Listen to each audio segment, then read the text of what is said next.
The sound of my white cane snapping in half echoed through the courthouse steps like a gunshot, and for a moment, the world went completely silent. "Maybe next time you'll think twice about coming here," the officer said, his voice dripping with contempt as he tossed the broken pieces at my feet. "Which country are you listening from? Tell us in the comments below." "My name is Grace Williams and I've been blind since birth. For 52 years, I've navigated this world with nothing but faith, determination, and the steady tap-tap-tap of my white cane against the pavement. I've always believed that America was a place where hard work and perseverance could overcome any obstacle. I built my life on that belief, brick by brick, day by day, through decades of small victories and quiet triumphs.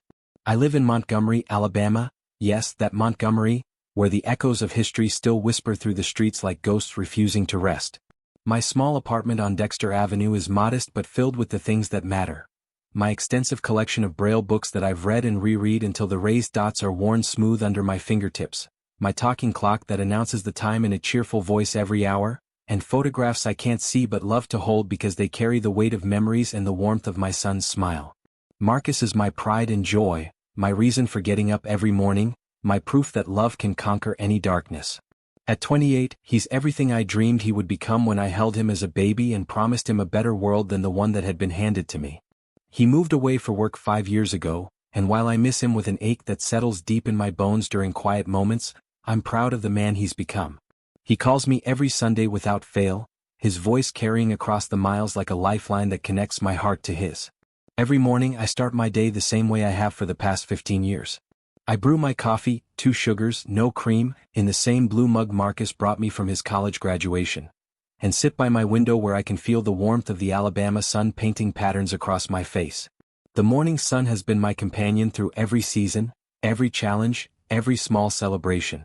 I listen to the sounds of my neighborhood waking up, Mrs. Patterson watering her garden next door, the rhythmic spray of her hose creating tiny rainbows I'll never see but somehow feel in the freshness of the air, the school bus rumbling down the street with its cargo of laughing children, the familiar voices of my neighbors calling out greetings to each other as they begin another day. I work part-time at the Montgomery Public Library, a job I've held for 12 years and treasure like a sacred trust. I help other visually impaired residents learn to use the audiobook system, teaching them how technology can open doors that prejudice and circumstance might try to close. It's not glamorous work, but it's meaningful in ways that go beyond paychecks and performance reviews.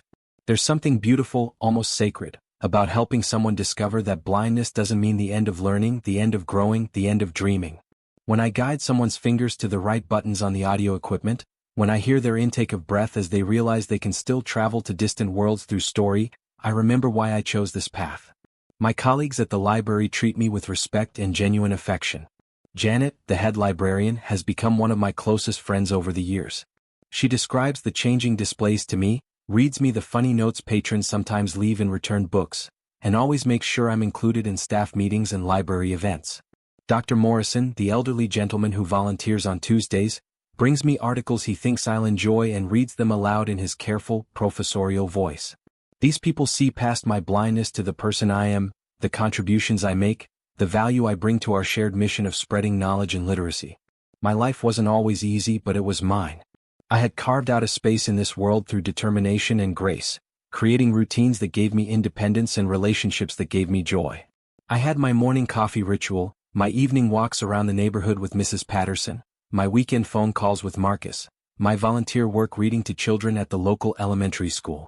I walked through my world with confidence earned through decades of practice, my cane sweeping left and right in practiced arcs that had become as natural as breathing, alerting me to obstacles and guiding me safely to my destinations.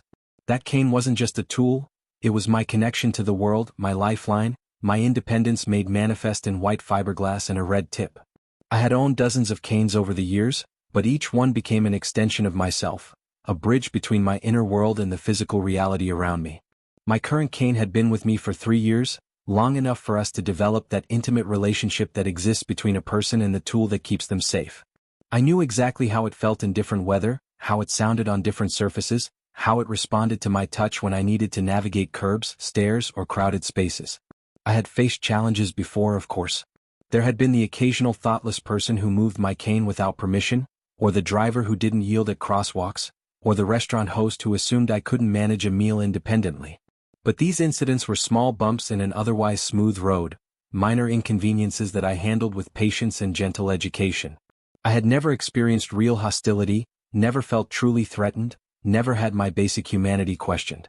I believed, perhaps naively, that my community saw me as Grace Williams, retired teacher's aide, devoted mother, faithful friend, contributing member of society who happened to be blind. I thought my neighbors, my co-workers, my fellow citizens looked at me and saw a person worthy of respect and dignity. I thought the uniform of a police officer meant protection and service for everyone, including me. I never thought that independence could be taken from me in a single, cruel moment by someone who was supposed to protect and serve. I never imagined that my disability and my race could combine in someone's mind to make me seem threatening, suspicious, unworthy of basic human decency. But ignorance, even well-intentioned ignorance, is a luxury that can be stripped away in an instant when reality comes crashing through your carefully constructed world like a sledgehammer through stained glass. It was a Thursday morning in March when everything changed, one of those crisp Alabama mornings when the air still carries the promise of spring but winter hasn't quite loosened its grip. I had to go to the courthouse to file some paperwork. Nothing dramatic or complicated, just some documents related to my late mother's estate that had been tied up in bureaucracy for months. The legal language was dense and confusing, full of clauses and heretofore statements that made my head spin, but my lawyer had finally sorted everything out and I just needed to submit the final forms. I dressed carefully that morning, choosing my best navy blue dress, the one Marcus always said brought out my eyes, and my pearl earrings, the ones he gave me for my 50th birthday, along with a card that said, "For the most elegant woman I know." I wanted to look professional and respectable, partly out of habit and partly because courthouse visits always made me feel like I needed to present my best self to the world. The courthouse steps were familiar to me from years of civic engagement. I'd climbed them dozens of times over the decades for various reasons: jury duty, where I'd listened intently to testimony and deliberated carefully with my fellow citizens; voting, where I'd carefully felt for the braille attachments that allowed me to cast my ballot independently; city council meetings when issues affected our neighborhood; various legal matters that required notarization or filing. I knew exactly how many steps there were: 17, where the handrail was located, left side, starting at the third step, how the morning sun would hit the limestone facade and warm the stone beneath my feet. I climbed those steps with the same confidence I'd developed over decades of navigating the world independently. My cane swept back and forth in its familiar rhythm, tapping against each step to ensure solid footing, measuring distances and angles with the precision that comes from years of practice. Other people moved around me in the typical morning courthouse bustle. Lawyers hurrying to hearings, citizens handling various legal business, court staff arriving for another day of work. But as I approached the entrance, still 6 or 7 steps from the top, I heard heavy footsteps behind me, gaining fast with an urgency that seemed out of place in the normally calm morning routine. Hey you," a gruff voice called out, cutting through the ambient noise like a knife. I stopped and turned, my cane held steady in my right hand, my purse clutched in my left. The voice carried authority and aggression in equal measure, and I could tell by the sound of his equipment, the jingle of keys, the creak of leather, the subtle static of a radio, that he was law enforcement. "Yes, officer?" I replied, using the respectful tone my mother had drilled into me from childhood, the voice that had served me well in countless interactions with authority figures over the years. "What's in the bag?" His voice was harsh, demanding, with an edge that made my stomach tighten with sudden anxiety. I was confused. I was carrying my small black purse, the same one I'd carried for 2 years, and a manila envelope with my estate documents. Nothing unusual, nothing suspicious, nothing that should warrant this level of scrutiny. "Just my personal items and some paperwork for the probate office," I answered carefully, trying to keep my voice calm and cooperative. "I didn't ask for your life story. Open the bag." The words hit me like a slap. I'd been polite, respectful, explanatory, everything I'd been taught to be when dealing with authority. But apparently that wasn't enough. My heart started racing, not from exertion but from a growing sense that this interaction was going wrong in ways I didn't understand. "Of course, officer. Is there a problem?" I asked, genuinely confused about what had triggered this confrontation. I fumbled with my purse, my hands starting to shake slightly from nerves. Years of muscle memory guided me as I opened the clasp: my wallet, my keys, my cell phone, a small packet of tissues, my lip balm, nothing remotely threatening or unusual. But apparently my careful movements weren't fast enough for his liking. "Move faster. What are you hiding?" "I'm not hiding anything, sir. I'm blind, so it takes me a moment to locate things by touch." "Don't give me excuses." "And what's that?" He grabbed my cane, jerking it roughly from my hand with such sudden force that I nearly lost my balance. The moment he took my cane, my world shifted in ways that went far beyond the physical.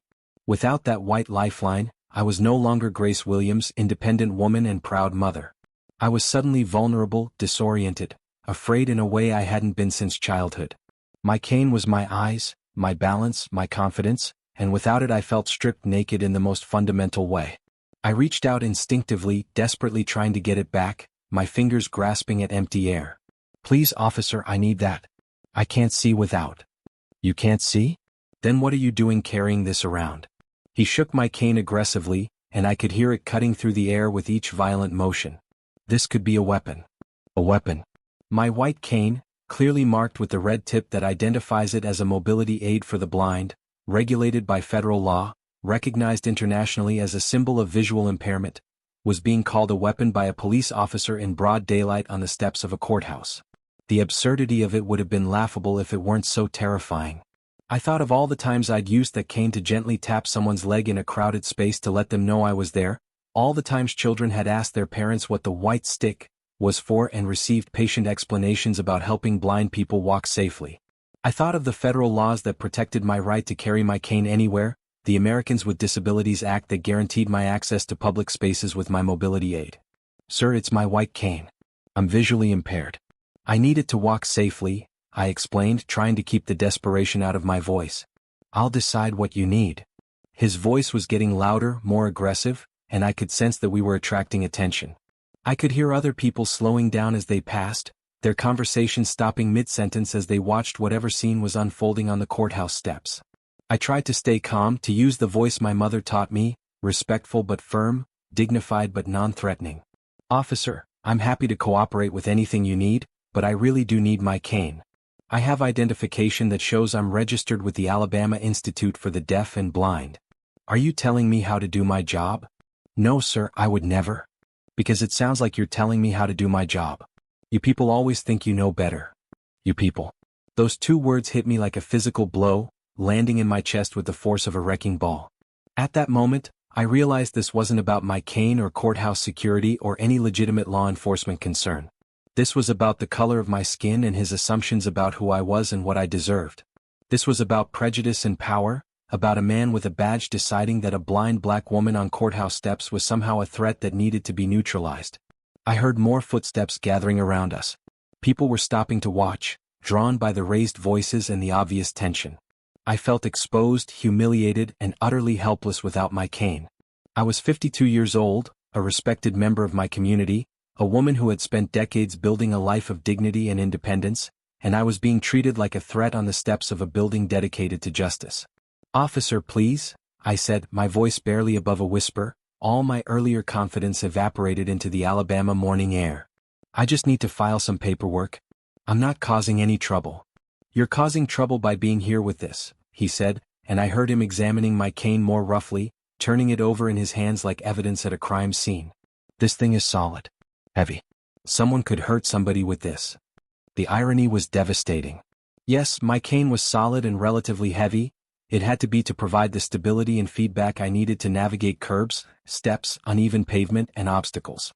The weight and rigidity that made it an effective mobility aid were being twisted into justification for confiscating it, as if I had chosen these features for nefarious purposes rather than basic survival. "It's a white cane," I said desperately, my voice starting to crack with emotion. "It's designed to be sturdy because I depend on it for mobility.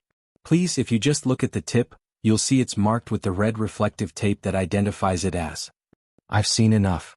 The sound that followed will haunt me for the rest of my life. Crack. Sharp, decisive, final.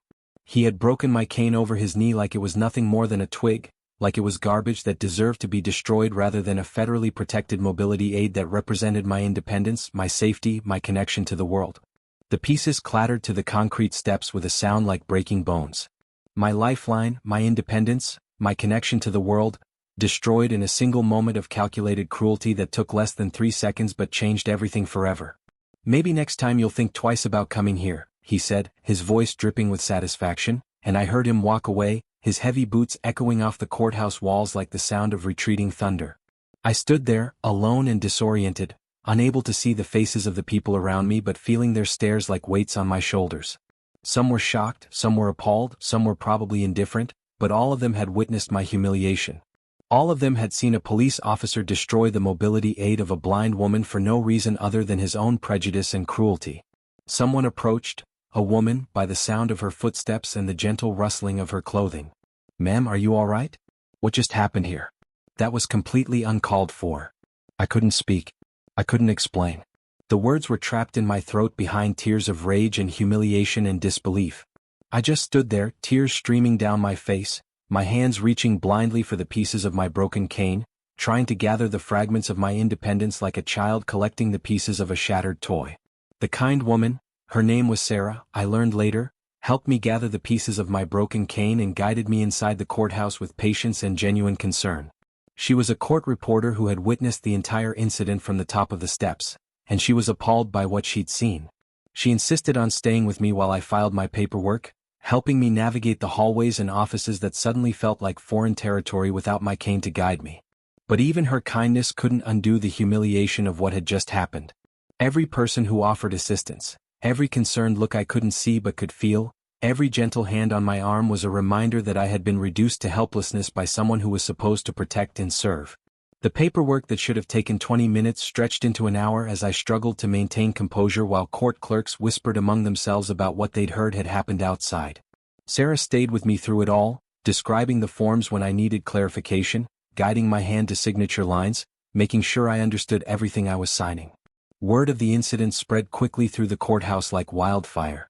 By the time I made it home that afternoon, riding in Sarah's car because I couldn't bear the thought of trying to navigate the bus system without my cane, my phone was already ringing with calls from neighbors, friends from the library, and people I barely knew who had heard about what happened. Mrs. Patterson was waiting on my front porch when Sarah helped me to my door, her usually cheerful voice tight with anger and concern. "Grace, honey, I heard what happened. That man should be ashamed of himself. Are you hurt? Do you need anything?" Everyone was outraged, everyone wanted to help, everyone had advice about lawyers and civil rights organizations and media contacts. But despite being surrounded by support and sympathy, I felt more alone than I had in years. The violation of what had happened, the casual cruelty of it, had shattered something inside me that all the kind words in the world couldn't immediately repair. Without my cane, everything became a monumental struggle.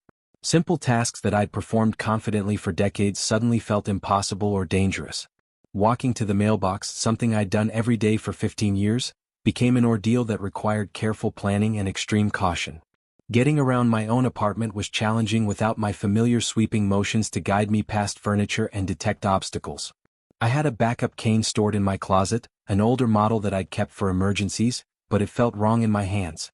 Every cane develops a unique relationship with its user, and this older one was shorter than I was used to, with a different grip and a different balance point.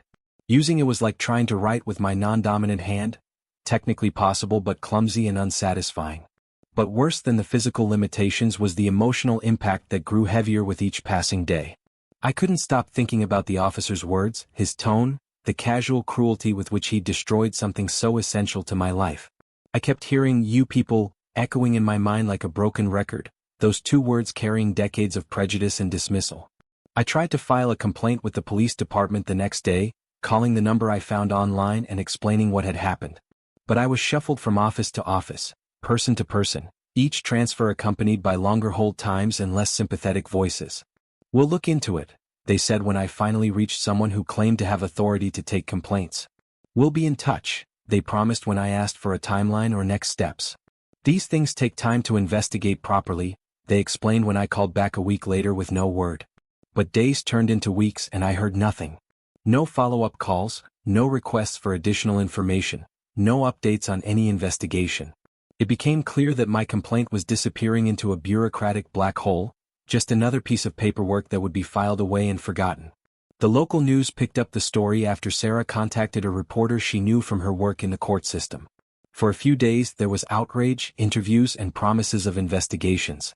I appeared on the evening news, sitting in my living room and describing what had happened while trying to maintain dignity despite my anger and hurt. The reporter was sympathetic, the anchor's voice carried the appropriate tone of concern, and my phone rang with calls from people who had seen the story and wanted to express support. But then the news cycle moved on to other stories, other outrages, other injustices that demanded attention. The reporters stopped calling, the cameras moved on to other subjects, and I was left with the aftermath, a broken cane, a damaged sense of security, and a growing understanding that individual incidents of prejudice and cruelty often disappear into the larger noise of daily life. I ordered a new cane from the company that had made my previous one, but it would take 2 weeks to arrive and another week or two to adjust to its feel and response. In the meantime, I was stuck with my backup cane and the constant reminder that my independence had been compromised by someone's prejudice. My neighbors rallied around me with the kind of support that restores faith in human nature. Mrs. Patterson brought me groceries and cooked extra portions of her legendary cornbread to share. Janet from the library picked me up each day so I wouldn't have to navigate the bus system with my unfamiliar backup cane. Dr. Morrison from the library volunteered to read me articles from newspapers and magazines, keeping me informed about local events and helping me maintain my connection to the community. People meant well and their help was genuinely appreciated, but it was also a constant reminder of my vulnerability. Every offer of assistance, however kindly given, reinforced the fact that my independence had been damaged by someone who saw my blindness and my race as justification for cruelty. The worst part was the doubt that crept into my mind like poison, growing stronger despite my efforts to resist it. For the first time in my adult life, I started questioning whether I belonged in certain spaces. Should I avoid the courthouse? Should I be more careful about when and where I went out? Should I have someone accompany me everywhere? Should I modify my routes to avoid certain areas or certain types of encounters? I hated those thoughts with every fiber of my being, but I couldn't shake them. That officer had planted seeds of doubt that grew like weeds in the garden of my confidence, choking out the independence I had cultivated over decades of careful effort. 3 weeks after the incident, I was sitting in my apartment holding the pieces of my old cane. I'd kept them in a plastic bag, though I wasn't sure why. Maybe as evidence for a lawsuit that might never come. Maybe as a reminder of what had been taken from me. Maybe because throwing them away felt like giving up, like accepting that what had happened was somehow normal or acceptable. The pieces felt heavier than they should have, weighted with significance that went far beyond their physical mass. Each fragment represented a part of my independence that had been destroyed not by accident or natural wear, but by deliberate cruelty from someone who was supposed to protect and serve all citizens equally. That's when my phone rang with the familiar number that always made my heart lighter. Marcus. Mom, I just heard what happened. Why didn't you call me immediately? I hadn't told Marcus what happened. I couldn't bear the thought of worrying him, of having him see his mother as a victim, of burdening him with something that felt too shameful and humiliating to share. I wanted to protect him from the ugliness of what I'd experienced, to maintain his image of his strong, independent mother who could handle anything the world threw at her. But news travels in ways we can't control, and someone from Montgomery had reached out to him after seeing the news story. A colleague from his law school days who still lived in Alabama had recognized my name and thought Marcus should know what had happened to his mother. I didn't want you to worry, baby, I said, my voice already starting to crack with the emotion I'd been holding back for weeks. Worry? Mom, some racist cop broke your cane and humiliated you and you didn't think I should know? You didn't think I'd want to be there for you? Hearing him say it so plainly, so angrily, made it real again in a way that all the sympathy and support from neighbors and friends hadn't. This was my son, the person I loved most in the world, and he was furious on my behalf in a way that somehow made my own anger feel legitimate and justified. I started crying then, really crying for the first time since it happened. All the tears I'd held back, all the rage I'd tried to contain, all the hurt I'd tried to process privately came pouring out in great, heaving sobs that seemed to come from the deepest part of my soul. I'm coming home, he said without hesitation. No, Marcus, you have your job, your life, your responsibilities.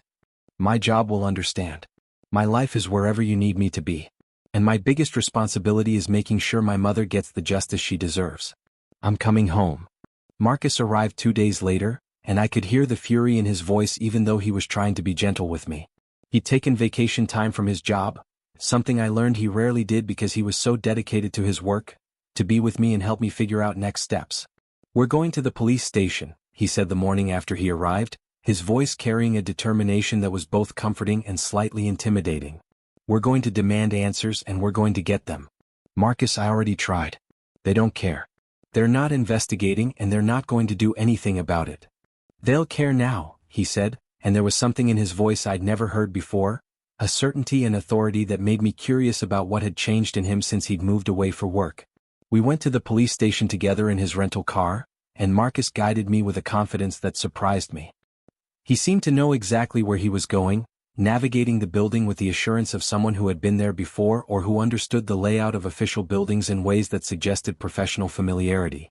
When we reached the front desk, he spoke with an authority that commanded immediate attention from the desk sergeant, who had probably been dealing with angry citizens and routine complaints all morning.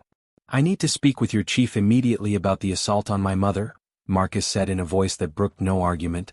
"Sir, if you want to file a complaint, there's a process. This isn't a complaint about poor service or a traffic stop. This is about a federal civil rights violation that occurred on public property, and I need to speak with your chief now, not later, not after more bureaucratic delays." The desk sergeant's tone changed immediately, becoming more attentive and slightly nervous. "And you are, sir?" "Assistant U.S. Attorney Marcus Williams, Southern District of Alabama. Badge number 4847. I'm here about the assault on my mother, Grace Williams, by one of your officers 3 weeks ago." My breath caught in my throat so sharply that I almost choked. Assistant U.S. Attorney? My son was a federal prosecutor? My quiet, humble son who called me every Sunday and sent me flowers on my birthday was an assistant United States attorney? The desk sergeant's demeanor changed completely. Suddenly we weren't just another complaint to be processed and forgotten. We were a potential federal case walking through their front door with the power to bring serious consequences. Within minutes, we were ushered into the chief's office, escorted by the desk sergeant himself and offered coffee and comfortable chairs. Chief Patterson, no relation to my neighbor Mrs. Patterson, was clearly uncomfortable from the moment we walked in. He knew who Marcus was, and more importantly, he knew what Marcus could do to his department and his officers. "Mr. Williams, I want you to know we've been investigating this incident thoroughly since it was reported," the chief said, his voice carefully modulated to sound both serious and reassuring. "No, you haven't," Marcus interrupted with the quiet confidence of someone who knew exactly what he was talking about. "Because if you had been investigating, Officer Bradley Morrison would already be suspended pending a full review. Because if you had been investigating, you would have discovered that Officer Morrison has 3 prior complaints for excessive force, all involving African American citizens, filed over the past 18 months. Because if you had been investigating, you would have realized that what happened to my mother wasn't just a policy violation or a training issue, it was a federal crime." I sat there, stunned not just by what Marcus was saying but by how he was saying it. This wasn't my son asking for help or pleading for justice. This was a federal prosecutor laying out a case with facts, precedents, and legal authority that made the chief visibly uncomfortable. Officer Morrison violated Section 504 of the Rehabilitation Act, the Americans with Disabilities Act, and engaged in civil rights violations under color of law in violation of 18 U.S.C. 242, Marcus continued, citing law numbers like he had them memorized. He destroyed a federally protected mobility aid belonging to a person with disabilities, did so based on racial animus as evidenced by his "you people" comment, and committed these acts while acting under color of state law. That's not a departmental matter, Chief Patterson. That's a federal felony that carries up to 10 years in prison. The room was silent except for the scratching of the chief's pen as he took notes, his hand moving frantically to keep up with Marcus's recitation of facts and law. "Additionally," Marcus continued in the same calm, professional tone, "the city of Montgomery will be facing a Section 1983 lawsuit for the violation of my mother's civil rights. The department's failure to properly investigate this incident, combined with Officer Morrison's pattern of behavior that your department apparently ignored, establishes municipal liability under Monell Doctrine." I had no idea what most of these legal terms meant, but I could hear their impact in the chief's increasingly rapid breathing and the nervousness in his voice when he finally spoke. "Officer Morrison will be suspended immediately pending a full investigation," the chief said quickly, "and will cooperate fully with any federal investigation you choose to pursue." "There will be a federal investigation," Marcus said quietly, and I could hear the finality in his voice. "I'll be referring this case to the Civil Rights Division of the Department of Justice today. I'll also be in touch with the FBI's Civil Rights Unit and the U.S. Attorney's Office's Civil Rights Section. Additionally," he continued, and I could hear him pulling out what sounded like a legal pad, "the city will be paying for my mother's medical evaluation to assess any injuries from the incident, her new mobility aids, and compensation for her pain and suffering. The department will implement mandatory training on disability rights and proper interaction with mobility aids. Officer Morrison will personally apologize to my mother in writing and in person. And the department will revise its policies to explicitly protect the rights of people with disabilities." It wasn't a request or a negotiation. It was a list of demands from someone with the power to enforce them through federal courts and federal law. As we left the police station an hour later, my head was spinning with revelations. Marcus, why didn't you tell me what you do for work? All these years, you've been so vague about your job. He was quiet for a long moment as he helped me into the car, his silence carrying weight that suggested he'd been thinking about this conversation for a long time. Because I wanted you to be proud of me for who I am, not what I do, he finally said as he started the engine. And because I knew that if people here knew what I do, they might treat you differently. I wanted you to live your life without people being nice to you just because your son could prosecute them. I wanted your relationships and your place in the community to be based on you, not on who I am or what power I might have. I understood then why he'd been so vague about his work over the years, why he'd never brought colleagues home when he visited, why he'd never talked about specific cases or mentioned courtroom victories. He'd been protecting my independence, my right to be treated with dignity for my own sake rather than because of his position. But after what happened to you, he continued, his voice thick with emotion, I realized that sometimes you have to use whatever power you have to protect the people you love. Sometimes being humble and private isn't enough. Sometimes you have to step forward and use every tool at your disposal to make sure justice is done. The next week moved quickly, driven by Marcus's connections and expertise in ways that made my head spin. Officer Bradley Morrison was not only suspended but arrested by federal agents who came to his home early one morning with warrants and cameras from 3 different news stations. Marcus had been busy during his time back home, not just comforting me but building a federal case with the methodical precision that had apparently made him one of the most respected prosecutors in the state. He'd contacted witnesses, gathered video footage from courthouse security cameras, obtained Morrison's personnel file through legal channels, and coordinated with civil rights attorneys to ensure that every aspect of the case was properly documented and pursued. The federal charges came down like a hammer. Civil rights violations under color of law, destruction of property, assault under federal disability rights statutes. Morrison was looking at serious prison time and the end of his law enforcement career. But Marcus insisted on something else as well, a personal apology. He's going to look you in the eye and acknowledge what he did, Marcus told me. Not just to satisfy some legal requirement, but because you deserve to hear him admit that he was wrong. Morrison came to my apartment the following Tuesday to apologize, and Mrs. Patterson insisted on witnessing it from her front porch, positioned like a sentinel to ensure that this man who had terrorized her neighbor would face the full weight of community disapproval. Marcus was present, of course, but so were Sarah from the courthouse, Janet from the library, and Dr. Morrison, all of them standing as witnesses to this moment of accountability. Morrison looked like a completely different man from the one who had terrorized me on the courthouse steps. Gone was the swagger, the aggression, the casual cruelty that had marked our first encounter. He was nervous, contrite, clearly aware that his career, his freedom, and his future hung in the balance of federal charges that could send him to prison for years.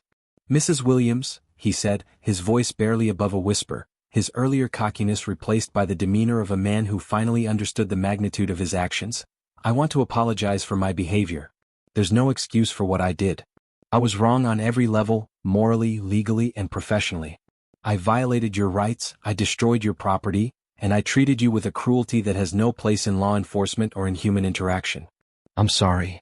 I looked in his direction though I couldn't see his face, and felt a complex mix of emotions. There was satisfaction in hearing him acknowledge his wrongdoing, but also sadness that it had taken federal charges and the threat of prison to bring him to this point. I wondered how many other people he had mistreated who didn't have a son with the power to hold him accountable. I accept your apology, Officer Morrison, I said with the grace my mother had taught me, not because I forgave him immediately or completely, but because rising above hatred and bitterness was more important than holding on to anger.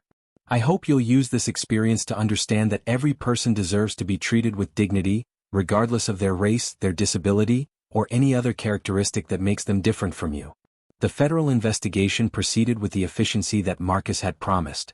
Morrison was indicted on multiple civil rights charges and ultimately pled guilty rather than face trial.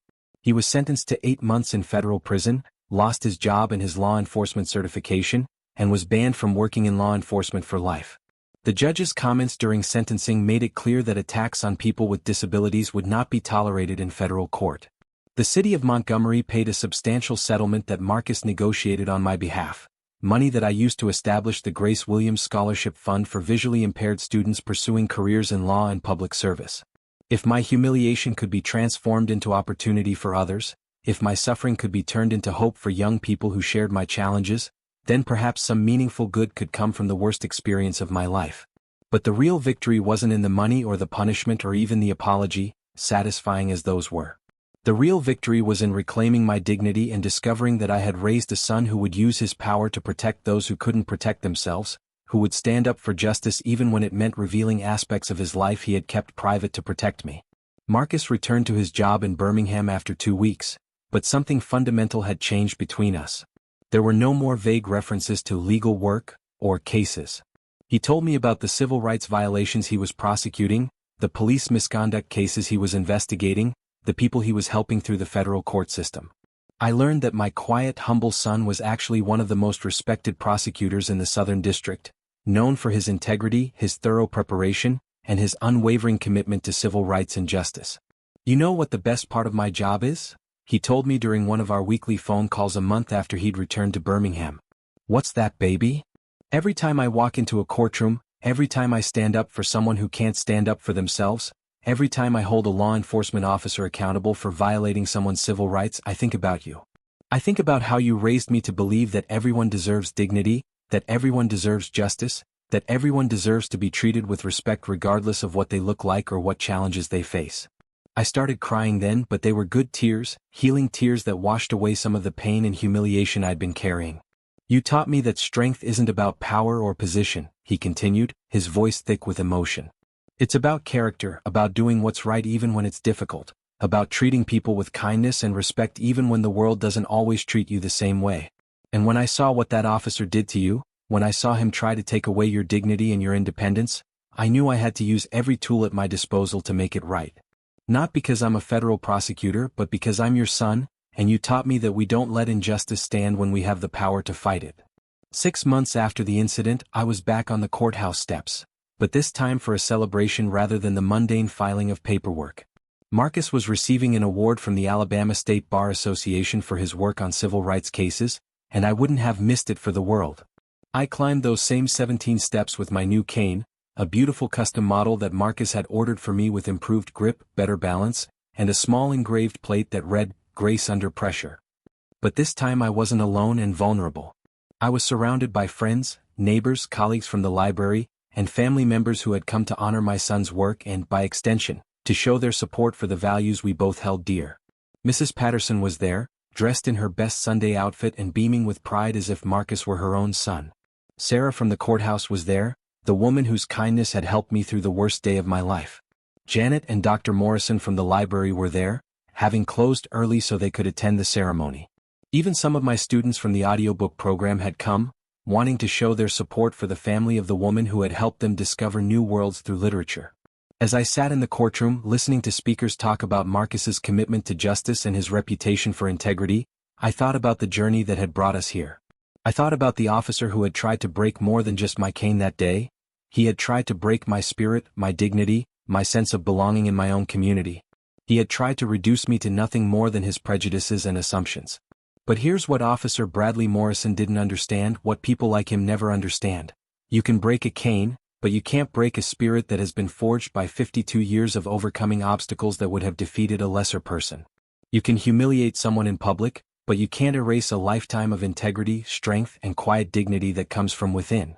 You can make assumptions about people based on their skin color or their disabilities, but you can't predict who they really are, what they've accomplished, or who they've raised.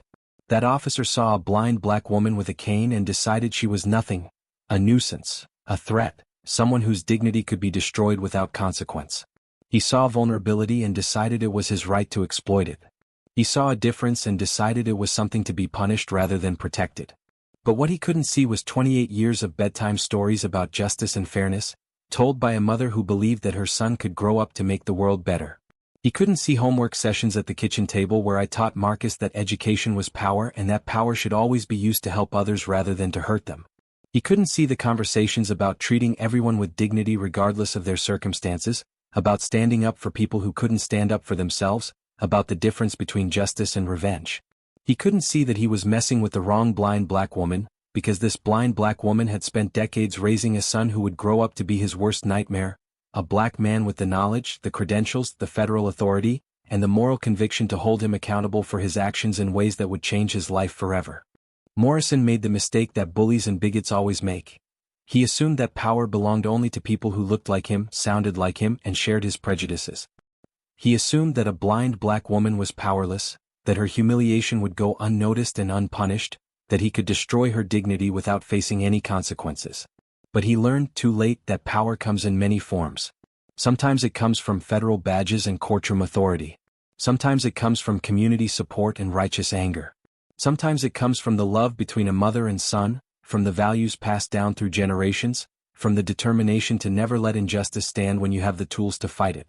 I've learned that racism and ableism thrive in the shadows, on the assumption that there will be no consequences, no accountability, no one with the power to fight back.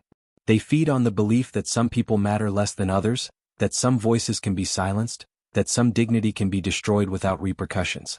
They flourish when good people stay silent, when systems protect the guilty, when victims have nowhere to turn for justice. But prejudice withers in the light of accountability. It crumbles when faced with courage and determination.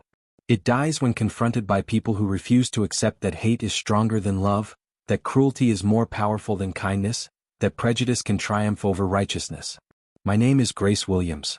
I am a 52-year-old blind black woman living in Montgomery, Alabama, the same city where Rosa Parks refused to give up her bus seat and change the course of American history. I am the mother of Assistant United States Attorney Marcus Williams, a man who has dedicated his career to protecting civil rights and holding accountable those who abuse their power. I am a survivor, a fighter, and a testament to the truth that you should never judge people by what you think you see on the surface. I am living proof that strength comes not from physical ability or social privilege, but from character, from love, from the determination to build something better for the next generation. They thought they could break me by destroying my cane, by humiliating me in public, by treating me like I was less than human. Instead, they helped me discover just how strong I really am, how deep my roots go, how powerful the love between a mother and son can be when it's channeled into the pursuit of justice. And they learned, in the most expensive and painful way possible, that sometimes the people you underestimate are the ones with the power to change your life forever. Today, I walk through my world with my head held high and my new cane tapping confidently against the pavement. I'm not just surviving, I am thriving. I'm not just enduring, I am overcoming. I'm not just existing, I am making a difference, one scholarship student at a time, one story at a time, one example at a time of what it means to turn pain into purpose. Because that's what we do. That's who we are. That's what they can never take away from us, no matter how hard they try, no matter how much power they think they have, no matter how determined they are to keep us down. They judged me by my blindness and my blackness, by their assumptions about what those characteristics meant about my worth and my power. I showed them the strength of my soul, the power of my love, and the reach of my influence through the son I raised to fight for justice. And in the end, when the gavel fell and justice was served, when the settlement was paid and the policies were changed, when Officer Morrison was led away in handcuffs and my son stood tall in that courtroom, that made all the difference in the world. Not just for me but for every person who has ever been underestimated, every parent who has ever wondered if their sacrifices mattered, every young person who needs to know that justice is possible even when it seems impossible. That made all the difference.